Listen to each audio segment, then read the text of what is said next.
There's Martha, right on time, as always. I can't hear you. Or maybe you're muted. There you go. I don't know what I've done to be rewarded with these private meetings, but I'll take them. Works for me. By the way, I like your photo that you have on there. It's very nice. Thank you. Yeah. You know, I will be very honest and tell you I Googled it. So people ask me where it is. And I'm like, I'm not sure, but it looks a lot like Herring River, which is very close to where I live. And I want you to know that I did start working on the sheet of financial support Good. experience, whatever the other one was. Yep. I started working on that last week and I just haven't finished it. I've been overwhelmed with other projects. So it's not that I wasn't interested. I just haven't finished it. All right, no worries. I'm glad you took a couple steps on that. It's extremely important to be clear about what it is that you want to offer, because you will have to broach the subject.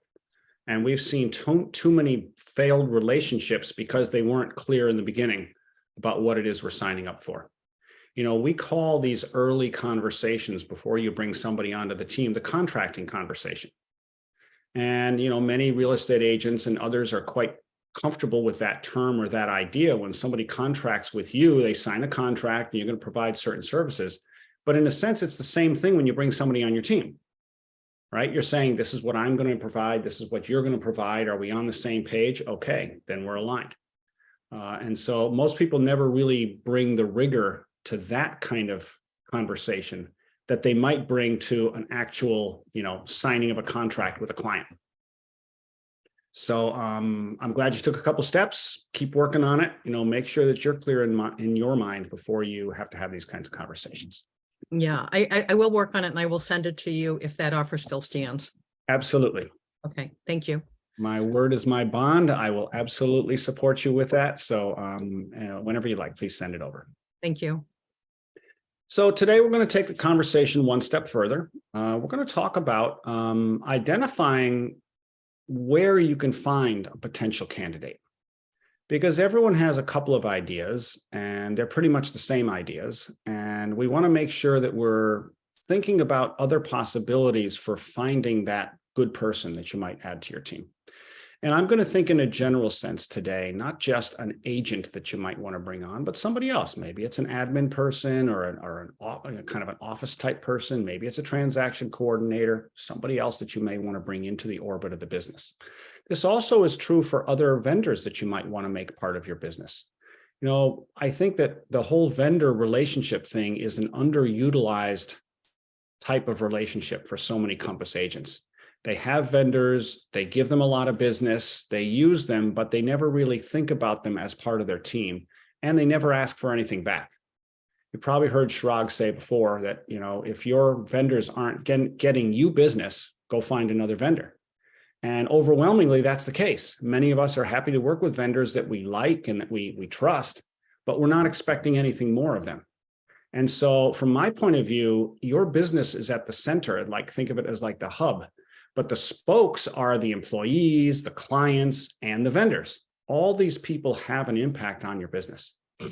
And so you may find yourself in the future looking for a great vendor because your other vendor retired or whatever, changed hands or something like that.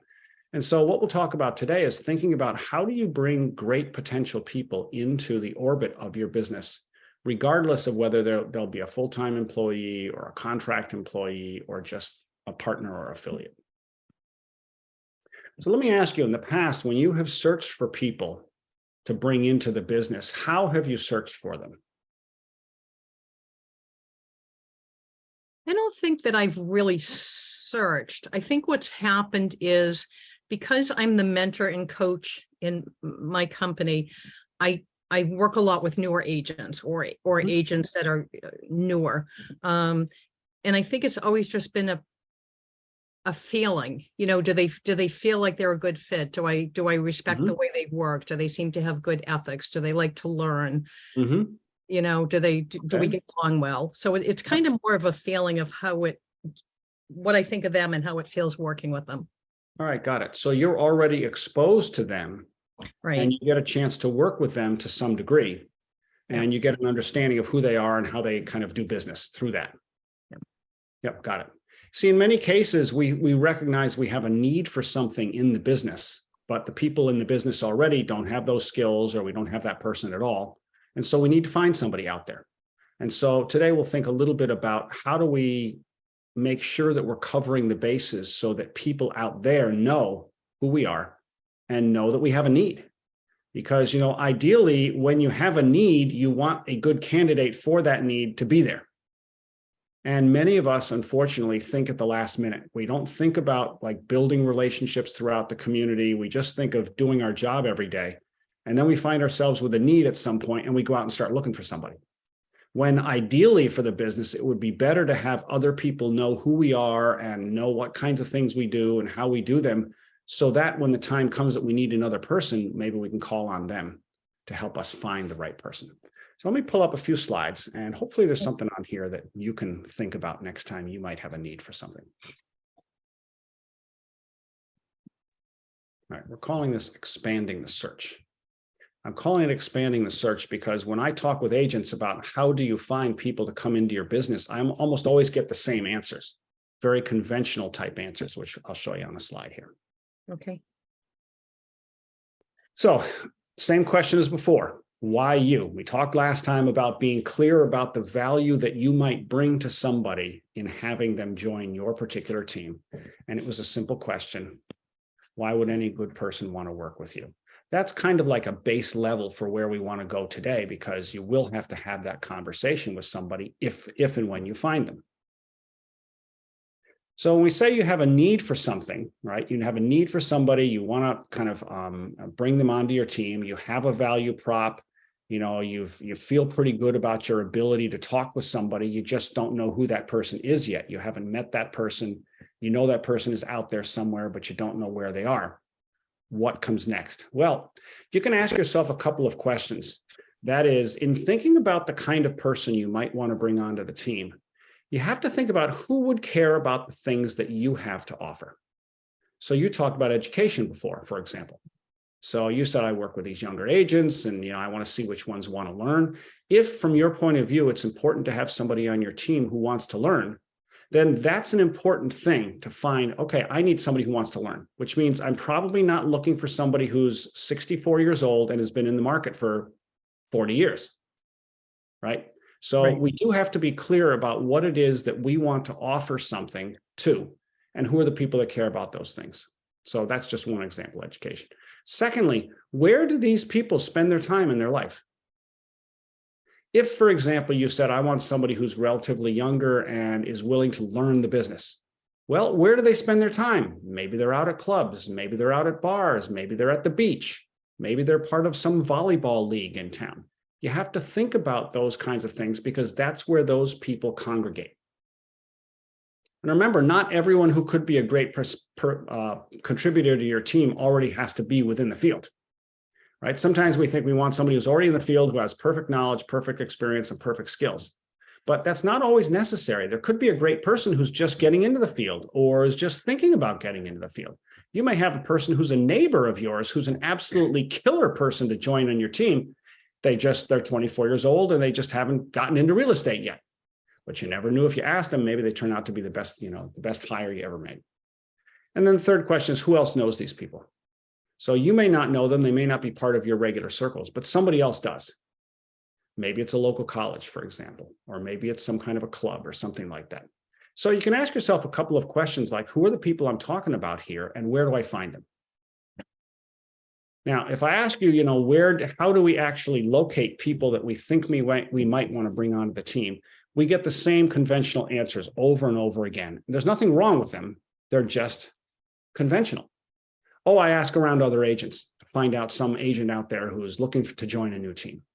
Or, I talked to my sales manager and said, I'm looking for a new agent, or I'm looking for a transaction coordinator. Or I talked to my AAM. My AAM knew somebody.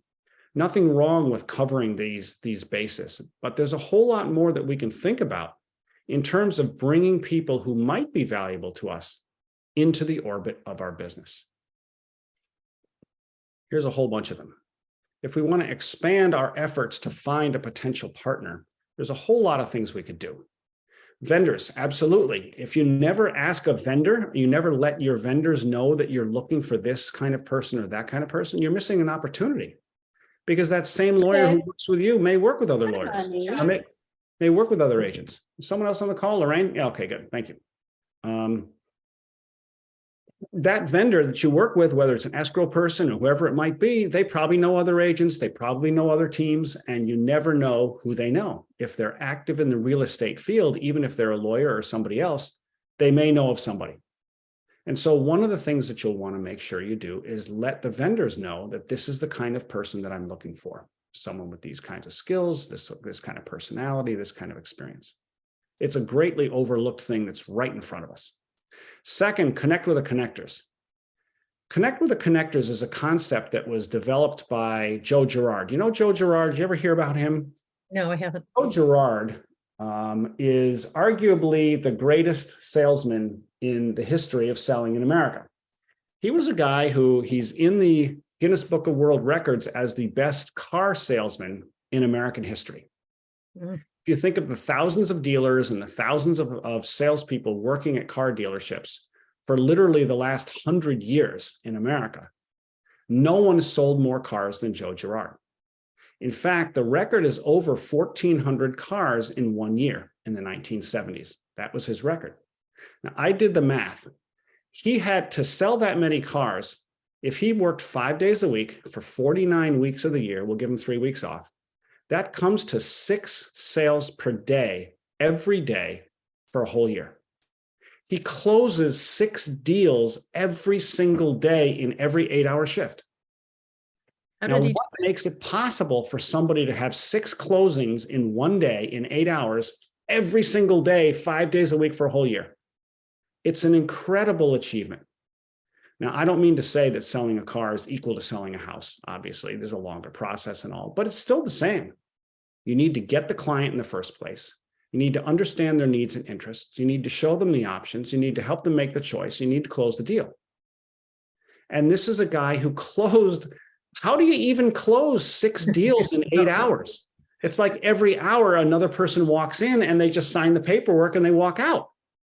Just to have, just to help them go over to the finance person, on that end of the office and work out the finance deal for a few minutes and then come back and then, show them a couple features on the car and finally give them the keys. They have to do all that in 60 minutes because the next person's coming in. God. And so he wrote several books. And in a couple of the books, he talked about this concept of connecting with the connectors. He said one of the best ways to extend your personal brand in your community is to connect to the people in your community who are the especially connected people. He talked about restaurant owners, the head of the PTA, the head of the Chamber of Commerce, local politicians, people like that who have a lot of relationships within the community. If you have relationships with them, then your brand is getting projected out through them to tons and tons of other people. And so when the time comes, they're hearing information all the time from other people. The other people are giving them information about their lives and their businesses. And when the time comes for you to talk with them and say, hey, you know what? I could use another person on my team who does this. You never know if they might have heard from something like that of the potential candidate from somebody in the last day, the last week, the last 2 hours. So he said, make sure you're connected to the connectors. Can I add just one interesting thing? Sure. So I try and read a book a month, and the current book I'm reading is Never Eat Alone by Keith Ferrazzi. Oh, yeah, Keith Ferrazzi, right, yes. The same thing. It's about connecting. It's all about who you connect with and the gatekeepers, making connections through the connectors and the gatekeepers. Yes, that's a great book. He takes networking to a really advanced level. Mm-hmm. When you read through all the stuff that he does and how he prepares all that, that's quite a system that he has. And obviously it's been extremely successful for him, being this young guy, getting all this money to develop these businesses and getting invited by all these, big shots here and there. It proves that his method works. Yep. And there's no doubt that he attracted all kinds of people into the orbit of his business through the way that he connected with other people like that. Yep. Of course, people tend to overlook Facebook, Instagram, LinkedIn. But if you're going to do that, consider using videos. Don't just post something. Put a video out there and say, hey, everybody, my business is going gangbusters and I really need somebody doing X, Y, Z. These days, a video can count for like 1,000 posts that are non-video. So consider that. How about leveraging current and past employees? How many people will look at current employees and talk to them, and even past employees, and say, hey, this is where my business is right now, and this is the kind of person that I'm looking for. Let me know if you come across somebody who might fit the bill. Very few people are going to take that step, especially with past employees. But if you have some past employees or people that you used to work with closely, who you have a good relationship with, absolutely they should know where you are and what you're looking for. How about past clients? You never know. You certainly don't want to expect that your past clients are maybe using some other agent somewhere, but they may know other agents. They may have had an agent move in next door to them a month ago or a year ago, long after they started working with you. If you have a good relationship with those folks, you never know who they might know. And finally, consider the opportunity to use events. An event is one way that you can get people together and inform a bunch of people of what your need is. You could create a recruiting event where you could get a whole bunch of agents together and say, hey, come on over. We're going to have some wine and some cheese. And by the way, the main reason I'm bringing you all together is I'm looking for 2 people, one person to do this, one person to do that. Does anybody know anybody? Don't overlook the opportunity to lecture. If you're out in front of people, it's a great opportunity to deliver value with your knowledge of the marketplace. And at the same time, let people know that your business is so successful that you're looking for one more person. Some people spend a lot of time talking with local Rotary clubs or the PTA or other groups. And if you have expertise, which you do, not everybody has the expertise that you do. And there's obviously interest in latest market trends, maybe getting into Airbnb as an investment opportunity. There's certainly things that you could talk about publicly, even to small groups in your town. That would give you the opportunity to not just share your expertise, but let people know that you're looking for somebody. And if you get 10 people in the room who are going to listen to your lecture, you never know who might know somebody. And finally, volunteering. If you don't volunteer regularly in the community, it's a great opportunity to get yourself in front of other people and alongside other people. And through those relationships, you might get some kind of a lead. So these are all things that we can do to expand the search. And when I talk with agents, almost none of them are doing all these things. And most of them are doing almost none of these things. Some may have talked with a vendor, sure. Some may be posting on LinkedIn or someplace like that. That's good. But these other things, what I find is they're almost never leveraging any of these opportunities. So I'm curious for you, which one of these is one that you think, that's something that I might be able to consider going forward? Well, I think the one that jumps out at me first is vendors, maybe because Chirag has been focusing on that the last couple of sessions. And it's something I need to do. For example, the 2 lenders that I worked with the closest the last few years, both retired during COVID. So I'm kind of in a situation now where, yeah, I can give names of lenders, but not really anybody I have a real strong connection with. So I'm back to kind of having to build those bridges again. Yep. And I do have one vendor who has sponsored one of my events for me, but I don't ask like the home inspectors and even the lenders when I worked with them. So I think I really need to explore the vendor segment, both for maybe expanding the search for someone on my team and also for supporting me. Yep. Sending me business or supporting my events. For sure. I mean, the good thing about vendors is they're the ones that are closest to your business. They already have a relationship with you, but they are already in the field. And so they're talking to other people in the field. They're moving in circles where the right kinds of people might be. Yeah. These other ones are more broad approaches, but they're also worth considering because, that perfect person could be anywhere. They're shopping in a supermarket right now, or they are, coaching their kids' basketball team, or they're sitting down at a restaurant. And so anybody who's in those places is coming into contact with them. Yeah. Yeah, they may not be in the real estate field themselves, but they happen to have met this person or they work closely with that person. They give the name to you. Yeah. So vendors is certainly a great place to start. Yeah. And I think the connecting with the connectors, I think the 2 of those are the ones that I really need to focus on, not just for the team related stuff, but for my business. Yeah. So I think I'd like to work on both of those simultaneously. Those connectors, they're obviously unique in every town, but the concept is applicable everywhere. We all know people in our town that just seem to know everybody. Maybe it's a hot restaurant that people have been going to for 30 years and everybody knows the owner of that particular restaurant.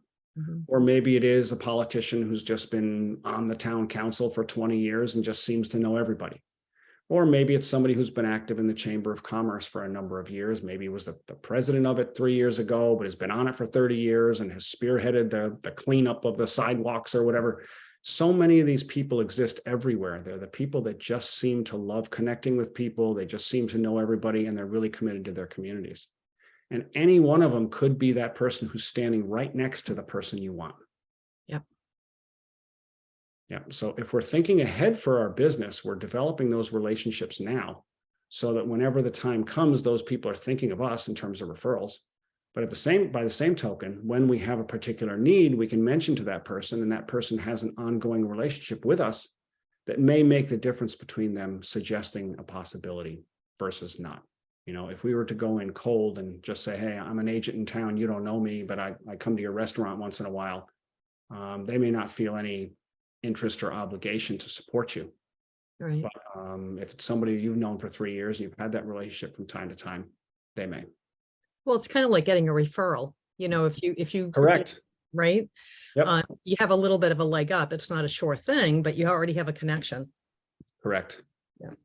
So taking it a step further, moving forward on this, well, you can do a couple of things. One, just ask yourself, this is the basic questions. Who am I looking for? Where does he or she spend time?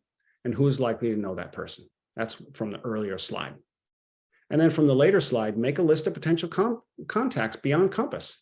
Restaurant owners, local politicians, Chamber of Commerce, head of the rec department. Maybe somebody's been working in the rec department for 30 years. That person knows everybody in town, let me tell you.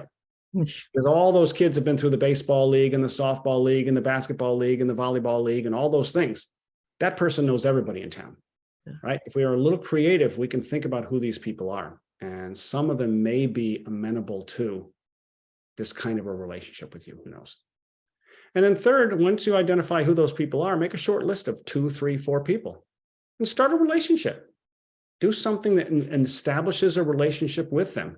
Invite them to an event of yours, or send them your newsletter or something like that that gets things going, or introduce yourself. Just walk in one day and say, hey, I'm a real estate in town. Just don't know that we've ever met before. Just wanted to say hello, right? It's very easy to start a relationship like that. And once you've started it, then you never know where it's going to go.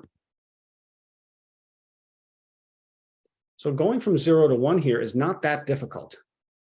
As Chirag always says, is this difficult to do? No.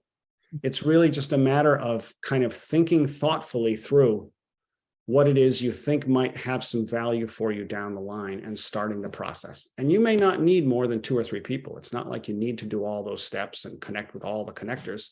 Mm-hmm. It's really a matter of just understanding where you can have a potential relationship that'll serve you, and then establishing that. So this is what we mean by expanding the search, thinking beyond simply asking other agents, do you know somebody who's good? Nothing wrong with that. There's a lot of good people out there, and you may find somebody that way. But in the off chance that you don't, there are lots of other opportunities. Okay. So I've got my task list. I've got to finish the thing I started last week. Yep. I'm going to compile a list of vendors that I want to connect with better. Yes. And then figure out who the connectors are in my community. Yes. And 1 or 2 connectors might make the difference sometime, that's really all it takes. Yeah.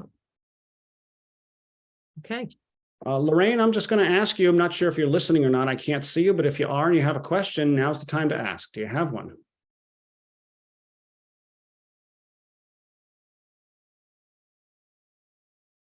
All right. I'll take that as a no then. So thank you, Lorraine, for being with us. Thank you, Martha, as always. And I look forward to seeing you next week. Okay. Thanks, David. All right. Take care. Have a good week. Bye-bye. Bye-bye.